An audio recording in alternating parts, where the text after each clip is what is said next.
In a circle of radius 21 centimeters, subtends an angle of 60 degree at the center. Find the length of an arc. First we need to find. इस question में हमारे पास में 3 parts है. हम first part की तरफ चलते हैं. लेंथ ऑफ आर्क निकालना है. उसके लिए we have a circle. Circle के ऊपर हमारे पास में एक रेडियस है. रेडियस की लेंथ है 21 सेंटीमीटर. एक और इंफॉर्मेशन गिवन है that it subtend an angle of 60 degree. बीच में 60 डिग्री का एंगल बनाता है. हमें किस चीज का एरिया निकालना है? हमें इस चीज का एरिया निकालना है. ये आर्क की लेंथ निकालनी है. ये कितनी ज्यादा लंबी है वो निकालना है. उसके लिए हम क्या करेंगे? हम फॉर्मूला लगाएंगे. Formula is length of arc is equals to theta upon 360 degree 2 pi R. Now we have theta. Theta is equals to 60 degree. पाई की वैल्यू कुछ गिवन नहीं है इसलिए हम 22/7 लिखेंगे. और रेडियस हमारे पास में 21. 0 से 0 कट. 6 1 जा 6, 6 6 जा 36, 7 1 जा 7, 7 की टेबल में 3 टाइम्स. 2 1 जा 2, 2 की टेबल में 3 टाइम्स. एंड 3 और 3 कट. क्या बचा हमारे पास में? 22 ऊपर. And that's it. It is the answer of first question. 22 centimetre length of arc. So हमारे पास में इस चीज की वैल्यू आई 22 centimetre. So our second part is area of sector formed by the arc. सो हमें इस चीज का एरिया निकालना है. हमें सेक्टर का एरिया निकालना है. हमें इस पूरे पार्ट का एरिया निकालना है. सो एरिया ऑफ सेक्टर का फॉर्मूला क्या होता है? Area of sector is equals to theta upon 360 degree pi R square.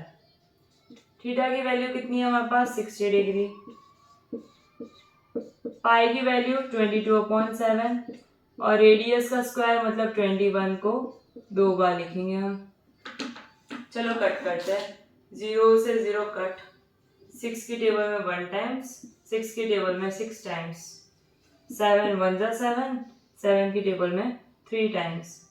3 1 जा 3, 3 की टेबल में 2 टाइम्स. ऊपर वाला नीचे वाले से कट होता है हमेशा. तो 2 की टेबल में 1 टाइम्स, 2 की टेबल में 11 टाइम्स.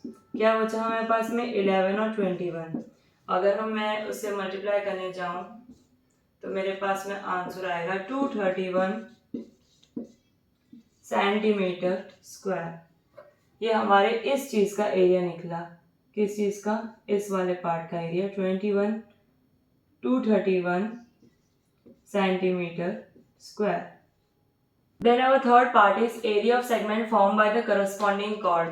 हमें एरिया ऑफ सेगमेंट निकालना है. एरिया ऑफ सेगमेंट का मतलब होता है जैसे ये हमारा सेक्टर है. सेक्टर से एक कॉर्ड पास हो रही है तो हमें इस चीज का एरिया निकालना है. सो बेसिकली यहाँ से कॉर्ड पास होगी और कॉर्ड पास हो रही है तो हमें क्या करना है? इस वाली चीज का एरिया निकालना है.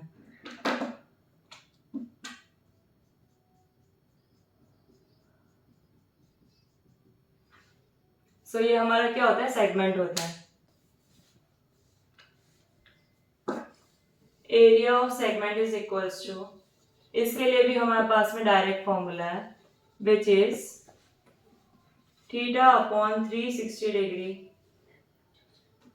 पाई R square minus R square sine theta upon 2 cos theta upon 2.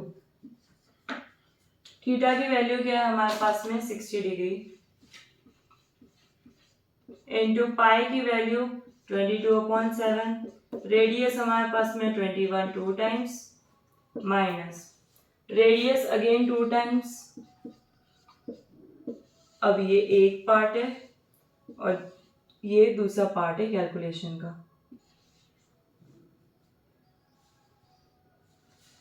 सो इसके बाद में साइन थीटा अपॉन 2 मतलब साइन 60 डिग्री अपॉन 2 और cos 60 degree upon 2.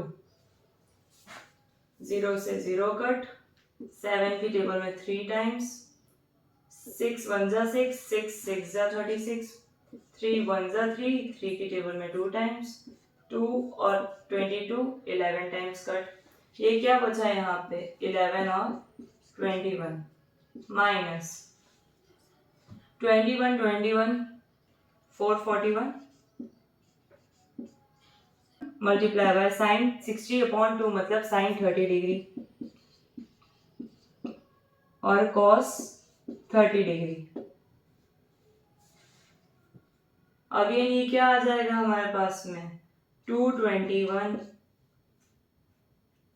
Minus 441 into sine 30 की वैल्यू होती है हमारे पास में 1/2 और साइन कॉस 30 की वैल्यू होती है √3/2। 221 माइनस 441 इंटू 1 इंटू √3 क्या होता है √3/2 2 ज़ा 4। So 221 minus 441 √3/4. This is our answer in centimeter square. So हमारे पास में 3 चीज़ों की वैल्यू पूछी थी हमें। हमारे पास में सेगमेंट की वैल्यू क्या आई? सेगमेंट की वैल्यू आई हमारे पास में ये